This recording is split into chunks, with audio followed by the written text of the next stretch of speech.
Hey, VA fam, welcome back to the podcast. I am so thrilled to introduce my guest, and I guess I'm going to call her a friend too, the beautiful and delightful and intelligent and uber talented Ruchika T. Malhotra. Ruchika is a renowned leadership and inclusion strategist and former Brown Ambition guest, so y'all may recognize her voice and her work.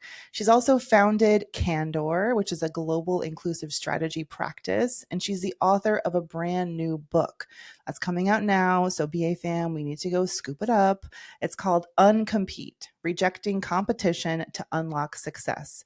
Now, Ruchika's work has always challenged the deeply ingrained myths that can be so toxic to us in our working lives. And this book in particular is tackling the myth that success only comes through relentless competition. And instead, Ruchika is positing that we need to champion a new reset that leans toward collaboration, abundance, and always inclusion, because she is the inclusive queen. Welcome, Ruchika. Welcome back to the show. Mandy, I love you. I love this show. I will say that you will also be a fam, if I can call you that.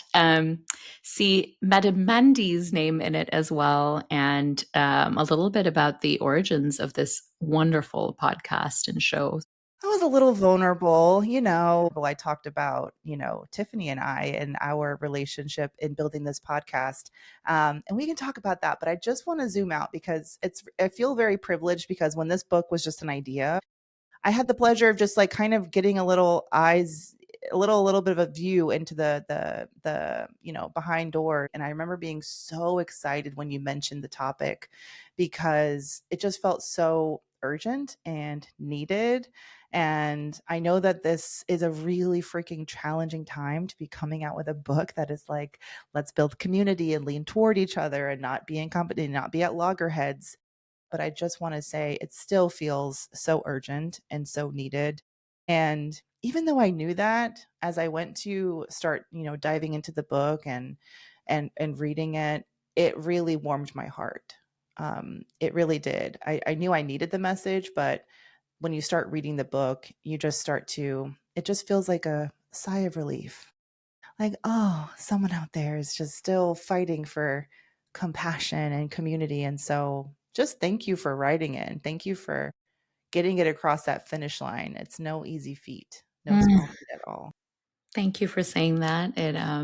It's a tough time. This is not the world that I thought I'd be launching this book into. And yes, yet here we are. And it's hard not to lose hope. It's hard not to think that the only way to get ahead is by cutting each other down, because that is what we're seeing modeled in the world. But we do what we do because we've always done what we've done. So when did you know this was going to be the next book?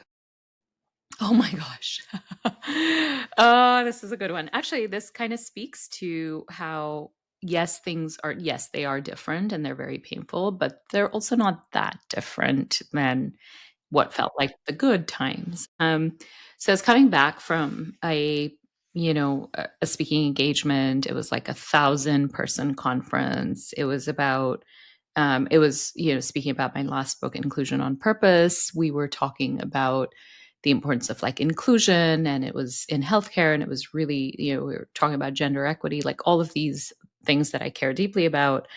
And towards the end of like my time on stage and also talking to other people there, a lot of the conversation was like, yes, I get inclusion in theory, like I love it, it's super important, but the pushback I'm getting at my organization is like, how do we also ensure that like white men feel comfortable? Like, how do we ensure Mhm. that like they're not losing out, The right? poor babies. And and I Mhm.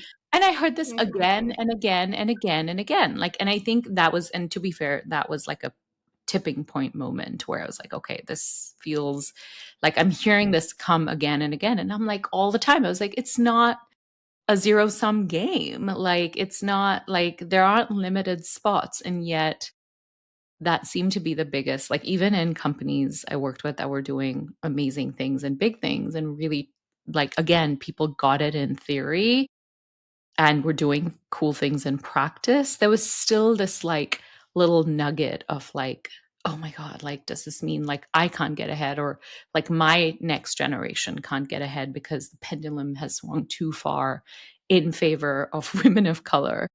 And I had no idea that this is the world that we would be launching into. I had no idea that like 300,000 Black women would have lost their jobs, and more. And I didn't expect that like women across the board with various intersectional identities, mothers, women who worked for the federal government, women living in poverty, like the gender wage gap, like everything has started going back in a very noticeable and painful way because it comes from this idea that like if you're winning, like my group is losing. So that's a long-winded way of saying that's the core message of this book. Like it's what competition leads us to believe, and it's wrong.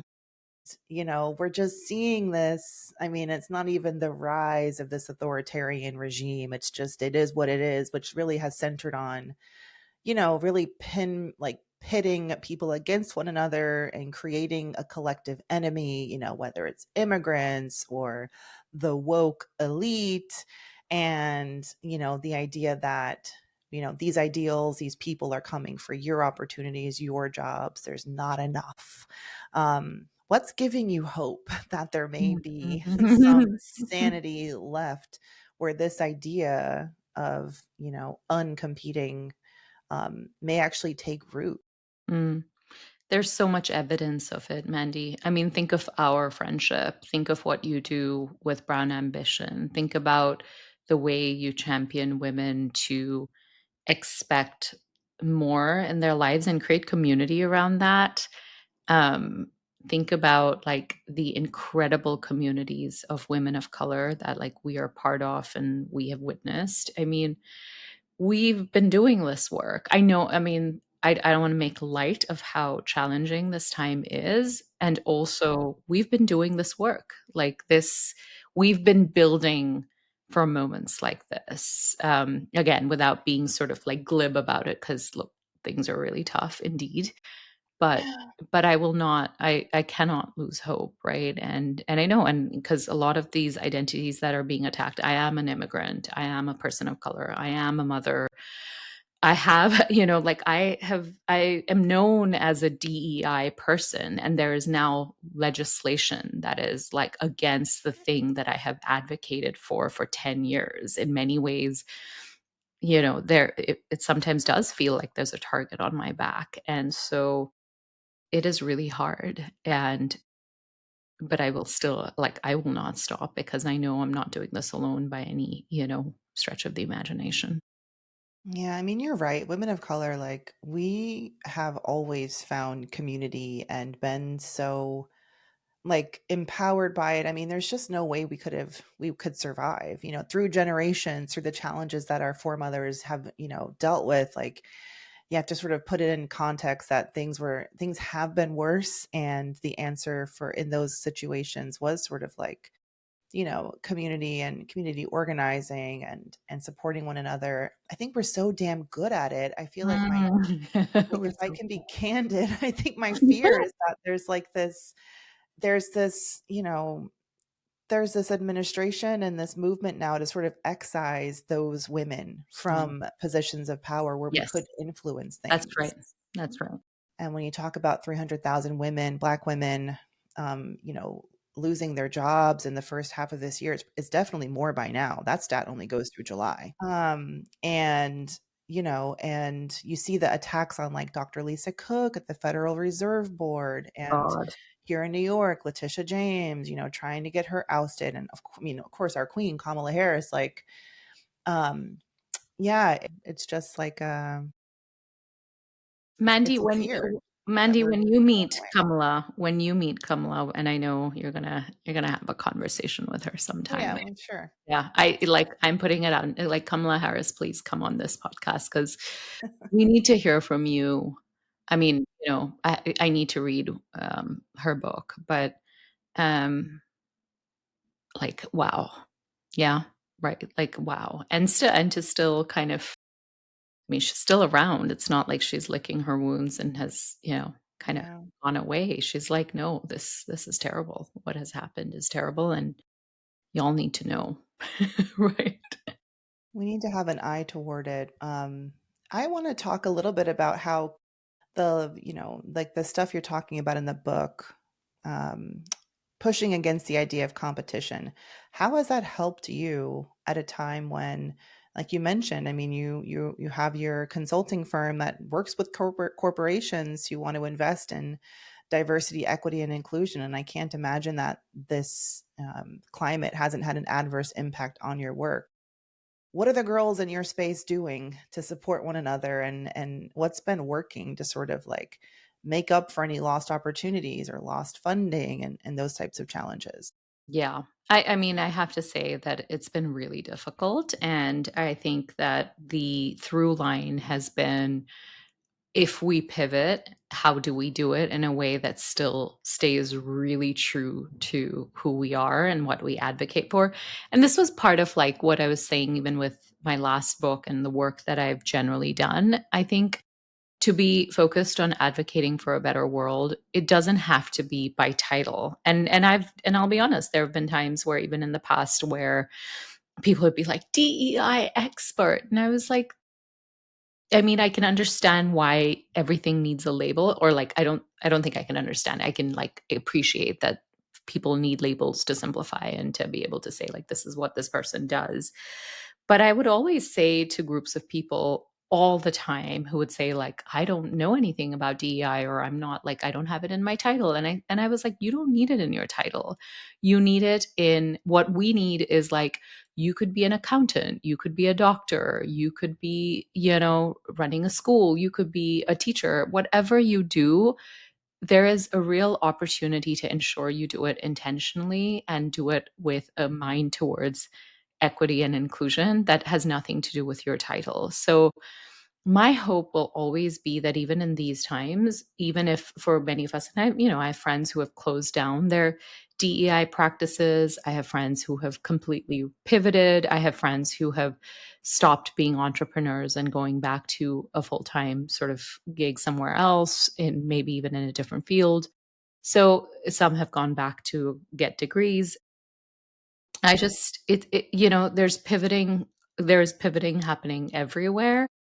And yet again, like I think this is where, and I know I don't want to like bang on about community nonstop, but there is a lot of people really understanding that like this is happening in a group, and therefore when we resist, like there is solidarity and coalition here to be built to push back, en masse. It's not just happening to one person or one individual or one business owner or one person in the workplace.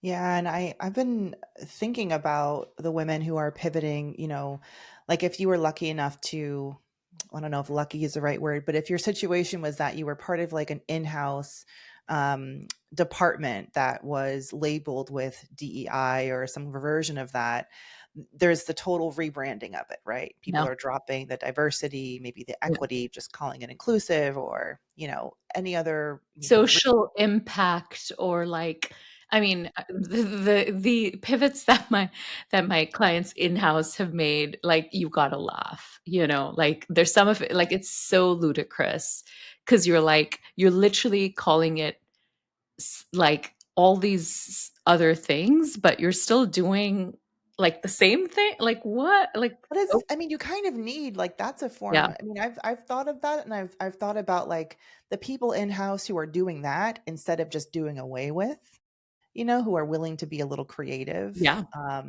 totally. And it's almost like, I don't know, is there like an underground railroad of like DEI strategists and like speakers and workshops and stuff where it's like, hey, we're gonna call it this, but Yes. we are because we care about the work, they're willing to like make it work in this new age. And like, have you seen that happening? And like, what are your thoughts on that? I think being creative and being very, very practical in our resistance is the way forward. So I'll give you an example. I have a good friend who sits on the board of an awesome organization. I won't name it and I won't name her.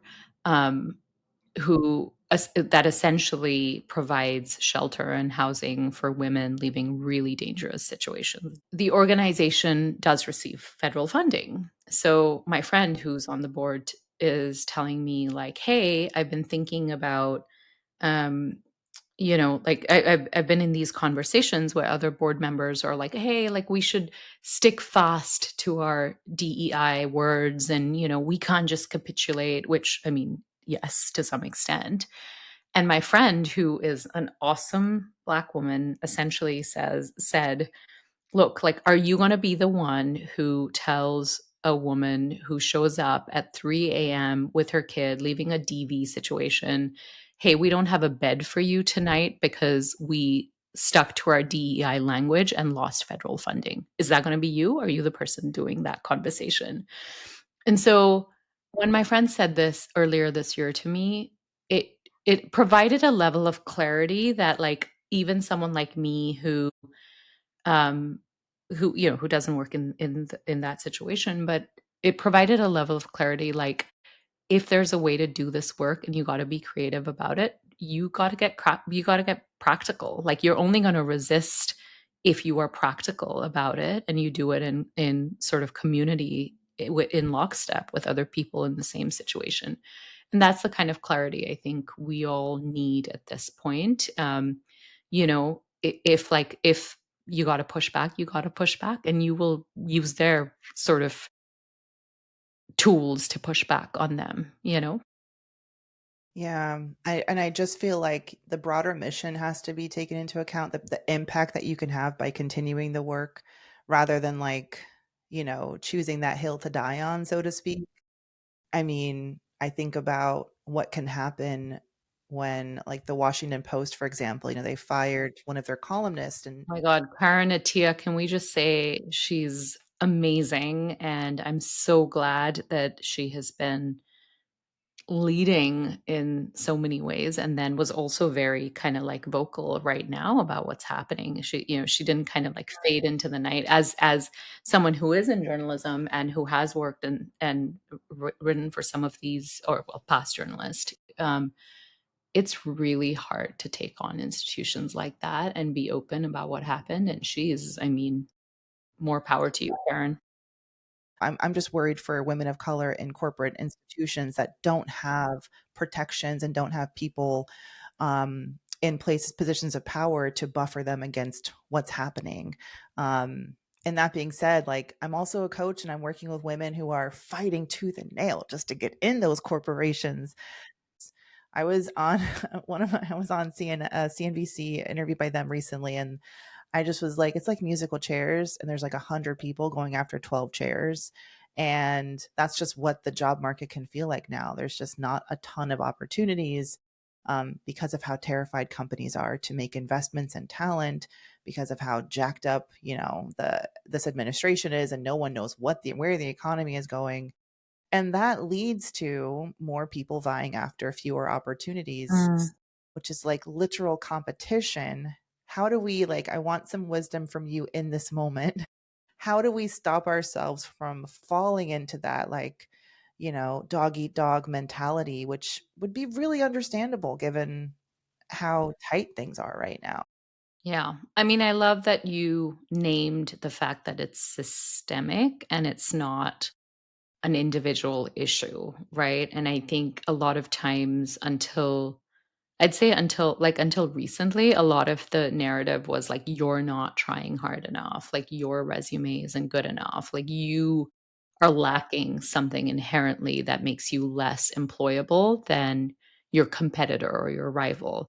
And I love that we are now, people like us, people like you specifically, are saying like, no, it's a huge systemic issue. Like it runs the gamut between like loss of trust in the economy and the government, like tariffs, the like where do we invest in the sort of hypercharge of AI. I'm reading a fantastic book called The Empire of AI by Karen Howe about how so much, especially she writes about OpenAI AI specifically in this, and how much like AI was just accelerated to try and be part of this like empire and arms race to kind of dominate and to get its creators very rich very quickly without the necessary guardrails, and certainly with the ideas of like equity and inclusion built in.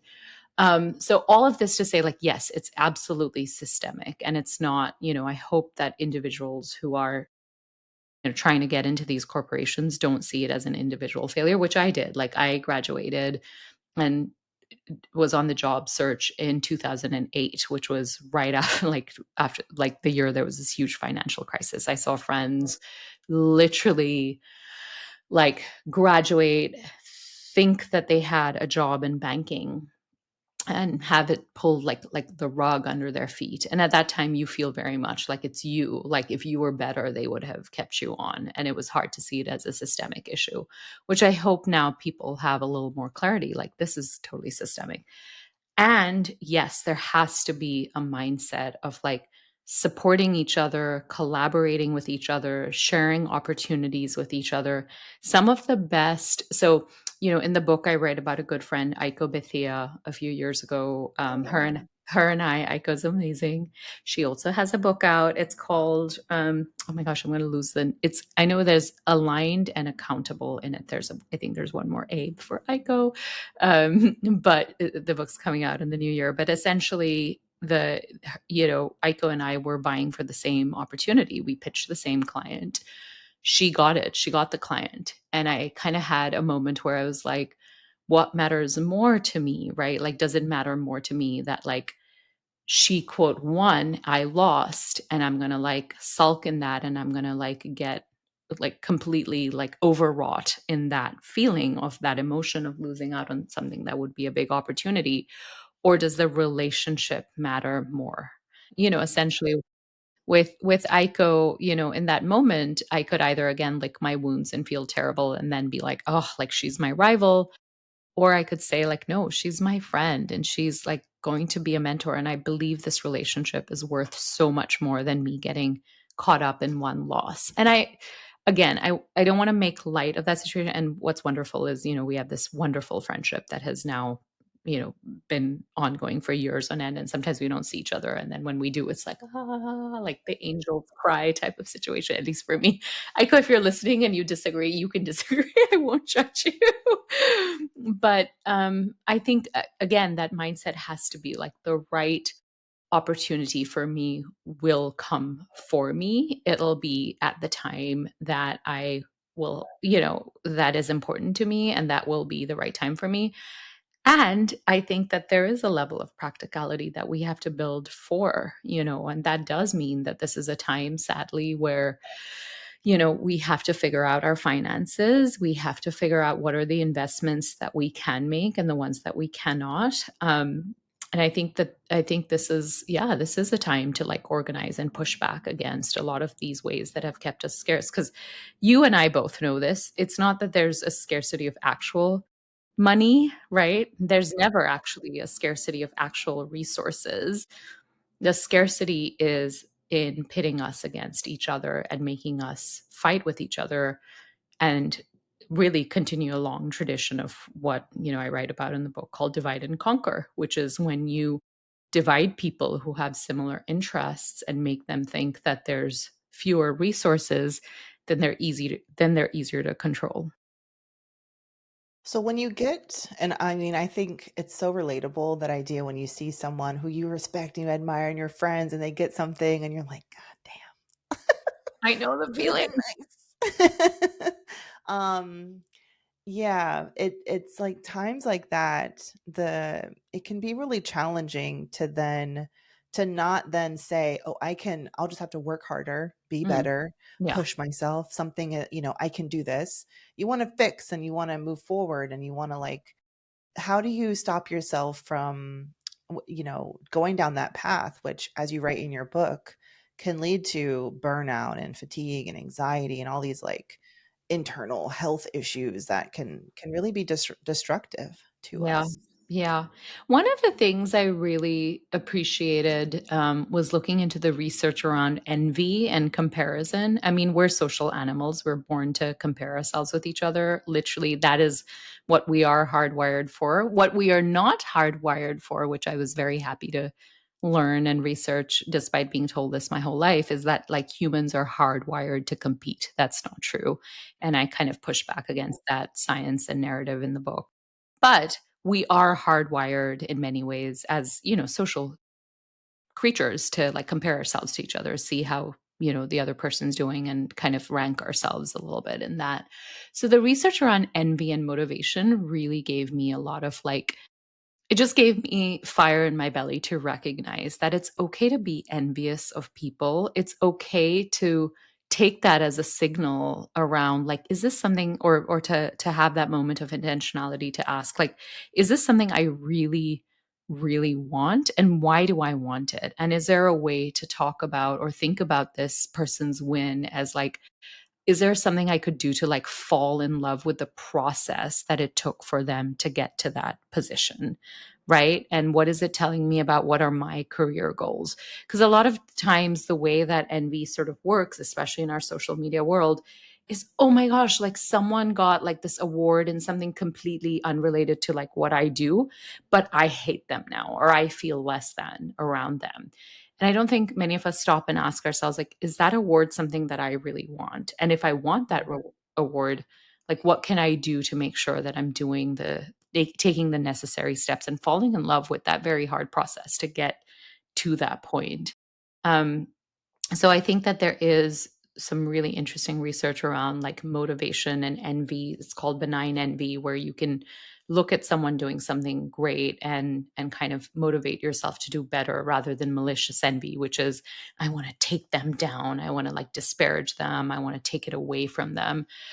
It's not easy to do, but as I write, especially towards the end of the book, it really helps safeguard you from, these really like toxic emotions that can lead to burnout and mental health issues and anxiety and aggression.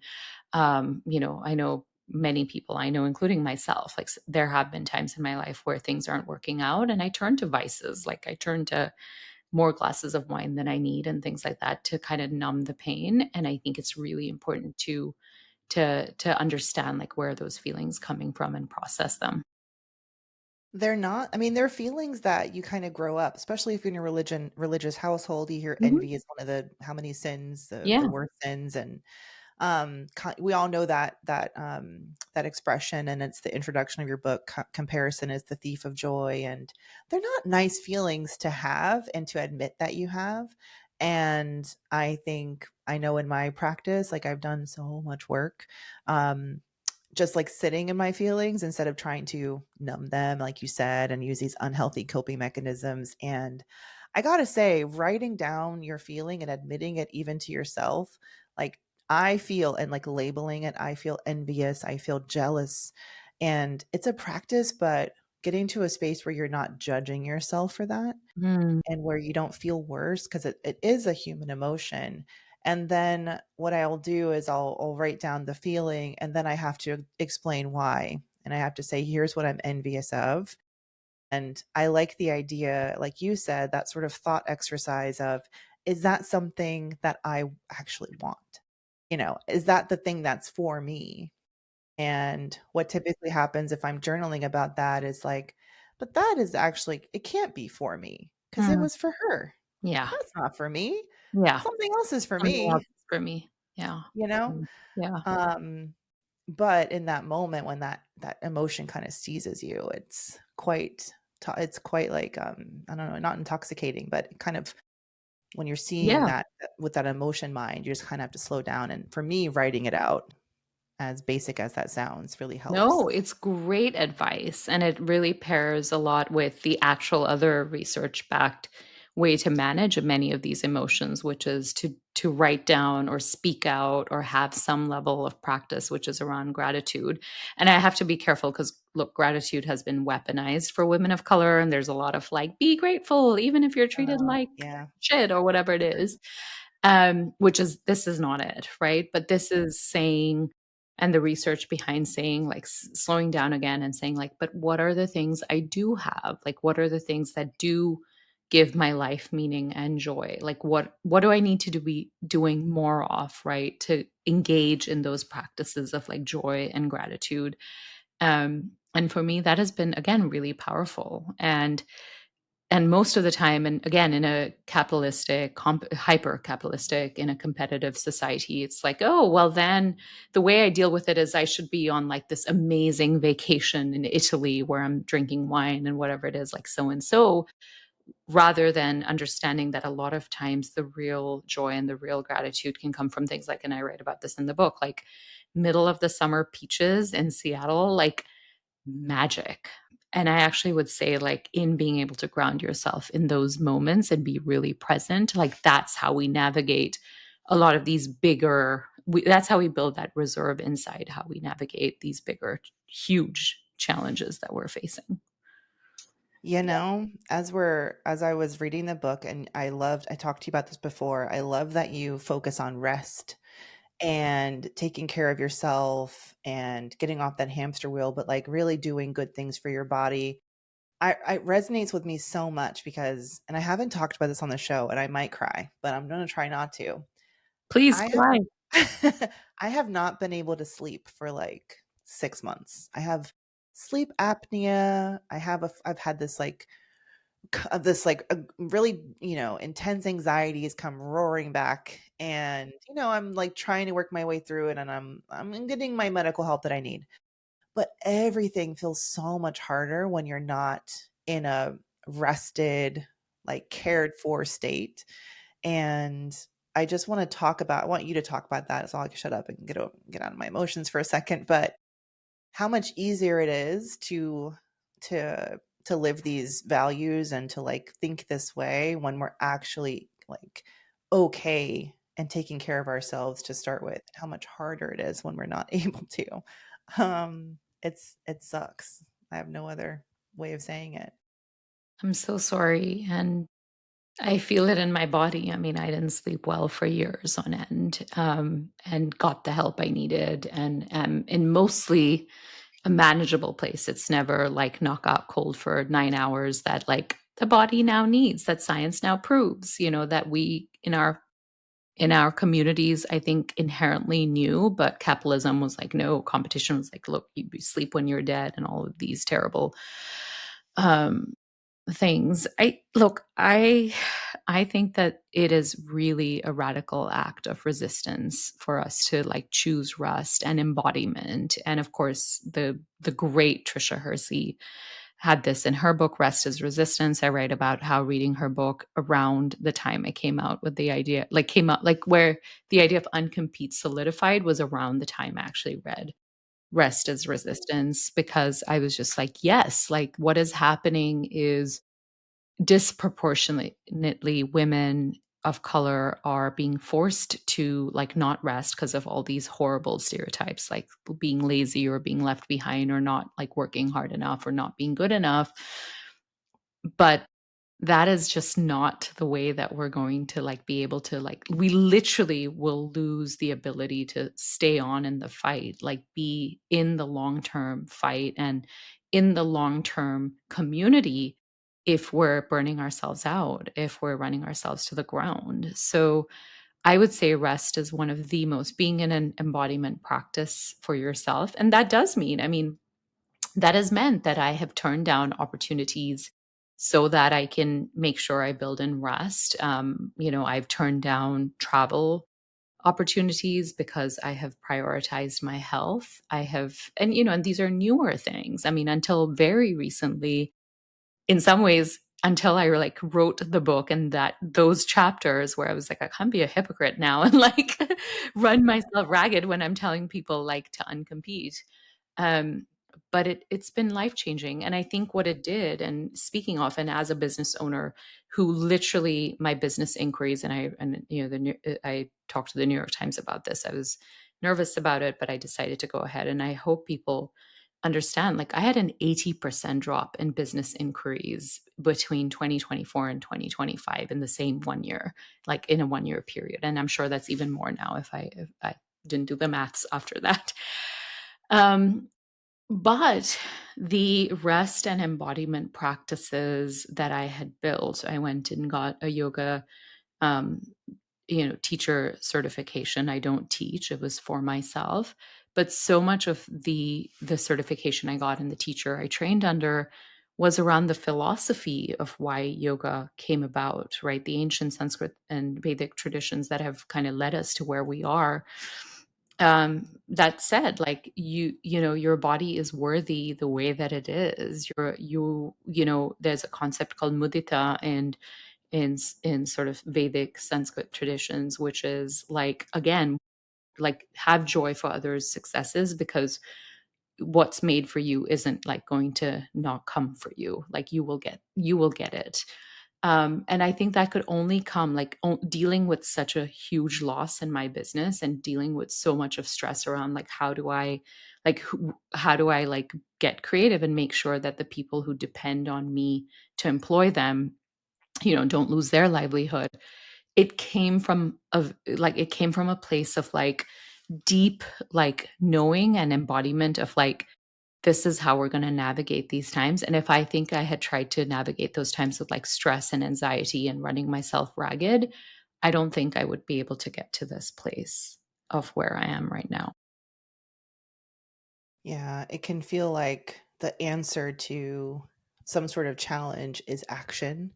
And it's so damn hard to remind yourself that sometimes inaction, or like, I mean, rest is an action, but like stepping away from it, focusing on yourself makes you stronger and more ready to tackle whatever that challenge is.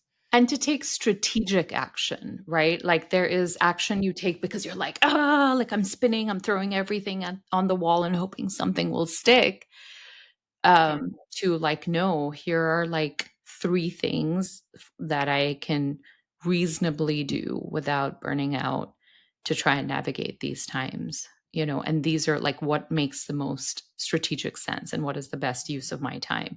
And in being able to like kind of lead with that, again, even for my own business, I was able to be like, okay, here are the salaries that we definitely need no matter what. How are we going to make that work? Right? Like, here are things that were wonderful and lovely, and I wish I could keep those going. Here's what needs to get cut, right? And I think you can only, if you do that from a place of like calm and a place of like rest, then you make better decisions. There's research behind that too. And if you come in from a place of like the sky is falling, everything's stressful, you're just not going to make good decisions, and that's the reality. And especially in these moments, we need to, a lot of the decisions we make now are is going to be what helps us in our careers and in our businesses and as women and as mothers. Like that, there are many micro decisions that we're making now that will have a larger impact in years to come, because you know the pendulum is definitely swinging back. Oh, obviously I'm scared and fearful of what we're losing in the pendulum swinging so far one way. It is of course going to swing back. There'll be a lot of collateral damage, but this is how we build reserves for that moment too. Well, we survived the financial crisis. Look at us now. Look at us now. I also was a new graduate in '09, like, trying to make my way. These things that alter us, like fundamentally, the way that we're wired and the way we move, it's like it's very, very toxic. We think we're comparing ourselves to the hottest bombshell on Love Island, but really, it's like it's that version of me from a year or Yeah, two ago, yeah, yeah, romanticizing that yeah, version. yeah, yeah. Has that ever come up with, or did it come up for you in this work at all too when you were putting the book together? All the time. I mean, okay, so 2 things. One is thank you for that, and I do wanna say, um, someday, like, I write about Lakita Williams. I'm gonna have her at my launch event in Seattle. She's gonna be on stage with me.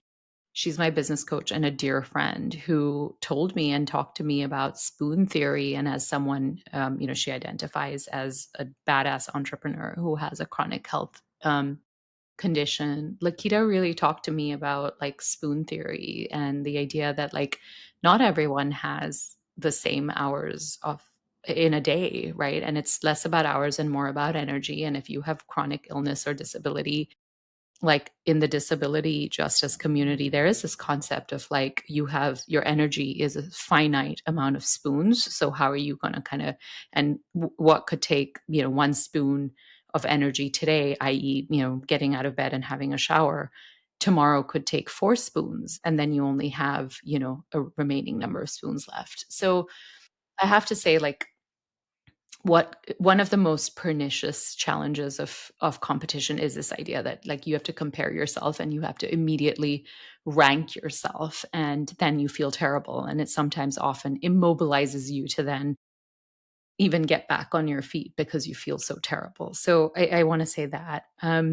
I have to say, for me, the big comparison thing, I mean, I'm living through it right now. I can't, like, when you are a second time author, or, I mean, typically, like, technically, I'm a third time author, but my first book was like basically self published. So let's say second time traditionally published author. It's super hard not to be like, oh, but the last time that version of me, when I launched my book, like, this happened that didn't happen this time. I've already had a couple of things happen even before the book came out that, like, worked for the last launch and didn't come through for this one, for example. And it's really hard not to be like, oh, it's because I'm not good enough, or like that version of me was great and worked so much harder, but this version of me, because of the rest and all of that, hasn't, achieved the same results. And it's really easy to fall into that comparison with with yourself or an earlier version of yourself. And in those moments, like, being able to, like, really sit down and ground in, like, what did work out, like, what are you grateful for at this moment that did work out. The level of community building, Mandy, this time around with Uncompete, it that brings tears to my eyes. I don't care that, like, so and so publication or so and so expert or so and so podcast, although I would have felt very upset if Brown Ambition didn't have me back. So I will say that, like, I would have been upset. that that was a huge Who the win hell's running that again. show? It was a huge win, and I remember it so clearly because the first time that I came on, like, Stacey Abrams had been on, like, a couple of, like, weeks ago, and I was like, "What just happened?" And this time around, you had Zerna Garg a few months ago, and I was like, "What has just Oh. happened? Like, how can I follow this person?" Like, in the same podcast, and then, you, of course. Um, and I have to say, like, I think again, it's very easy. We think competition is about the best person winning. When you actually peel it back, competition is about the person who best fits in to an already defined standard and mold. So there's a part of you that has to be very okay with saying, like, I don't fit into the mold. Like, I know I don't fit into any mold or any defined standards of success. So then, what are my definitions of success? Like, what are my definitions of me winning at life, because I don't want to, like, conform to this standard, which anyway wasn't built with me in mind. Yeah, it's about, like, when the more you know yourself and, like, the deeper your well of self-love goes and, like, self-acceptance, it makes the uncompete so much easier Yeah. because you really, like, you can self-identify what's for you and what's not for you and what's a good fit.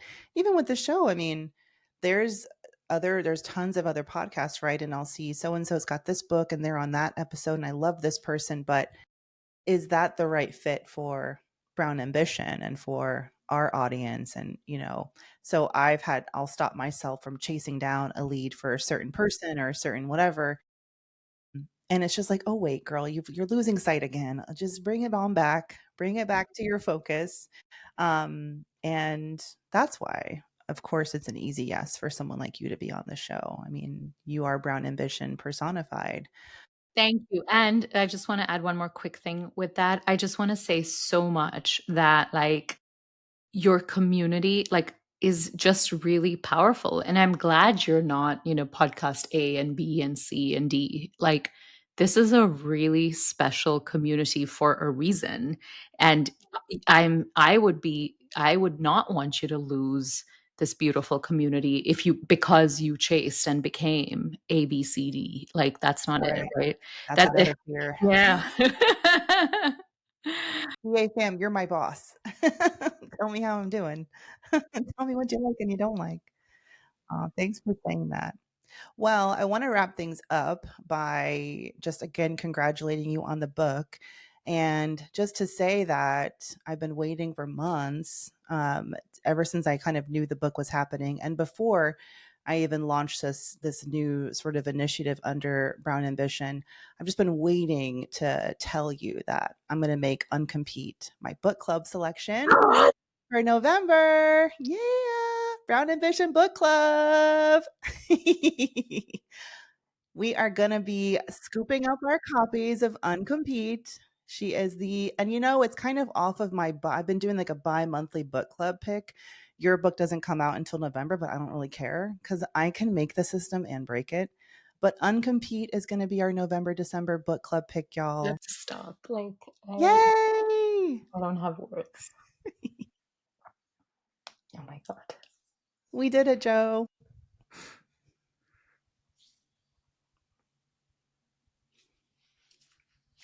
You're the best. We love you. You're not really getting emotional. Stop it.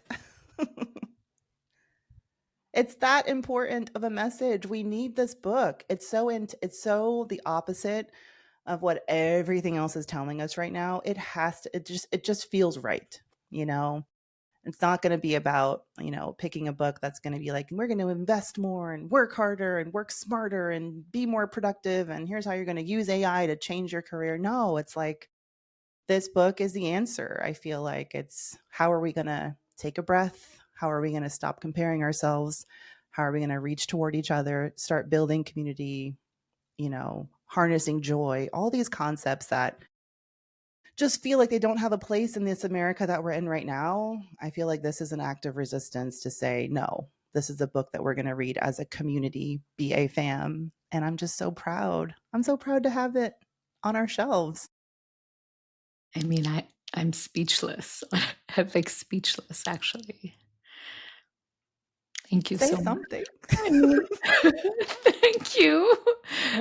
I mean, I don't have words because it's been so it's been so hard to push in this moment, Oh, and I know we have each other and I know we're all doing this in our own ways, but thank you. This level of support is like it's transformational. What is it like? What happens, right? Like what competition does is it has so many of us believing that we not only are we not worthy, but like that nobody has our back. But that's what uncompeting is about. Like you are shown time and again that actually there are people who have your back. You're not alone. So thank you. you're absolutely not alone. And it's just good vibes coming right back at you. And I'm really grateful for our friendship and the support that you've shown this show and me. And, you know, you'll be getting my panicked emails coming soon as I Yes, submit as I bring submit them my on. third this is my third manuscript. Don't know. Yes. I'm losing track. I've written about 75 books at this point. I know. It's really But hard. What you're doing is like it's the hardest part, right? Well, because the other part's gonna come a little easier to you that than it does to me, which is the sort of like talking about the book and being like, "I love," you know. same. I'm an extrovert, I think, but I also like get very like podcasts make me very like nervous, so I have to like get myself ready for it, which you are natural at. Um, but this is the hardest part apart from that. So you're in it, but you're not alone. You're doing great, sweetie. You're doing amazing. You are. And I can't wait to add the book. As I've been writing my book, when I go to the library, I'll make a little stack, an emotional support stack of books that I pull off the shelf, just like by other women of Yeah, color, usually in yeah, the business category. And it's just like, and I think if each book was just a person typing away at their yeah. computer in the dark and they got their book done, and I'm going to add your book right on top of that stack. I You. can't wait. Again, Brown Thank you. Ambition. The book is called Uncompete: Rejecting Competition to Unlock Success by my extraordinary guest, Ruchika T. Malhotra. Congratulations on the book and much success. And I'm going to see you in Brooklyn. We're Thank you. going to party. Thank you so much, my friend. Oh my god. Thank Wow.